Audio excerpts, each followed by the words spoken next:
Isang rider arestado matapos tumakas sa pulis, droga na samsam sa Batangas City. Para sa detalye, DJ Joey Boy, pasok.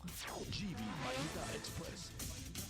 Arestado ang isang lalaki matapos tumakas sa pulis at mahulihan ng hinihinalang ilegal na droga sa barangay Siranglupa, Batangas City, madaling araw ng Disyembre 15. Ayon sa Batangas City Police Station, bandang alas 6 ng umaga nang mapansin ng mga pulis na sina Police Major Sergeant Norbin Rosales at Patrolman Reginald Claus ang suspect na si James na sakay ng motorsiklo at walang suot na helmet. Nang sitahin dahil sa paglabag sa traffic rules, hindi ito huminto at sa halip ay mabilis na tumakas. Nagkaroon ng maikling habulan hanggang sa maharang ang suspect.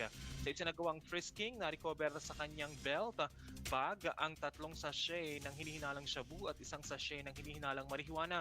Tinatayang nasa 1.34 grams ang shabu na may halagang mahigit 9,000 piso, habang ang marijuana ay tinatayang 1 gramo at nagkakahalaga naman ng 1,500 piso. Inihanda na ang mga dokumento para sa pagsasampa ng kaukulang kaso laban sa suspect sa Batangas City Prosecutor's Office.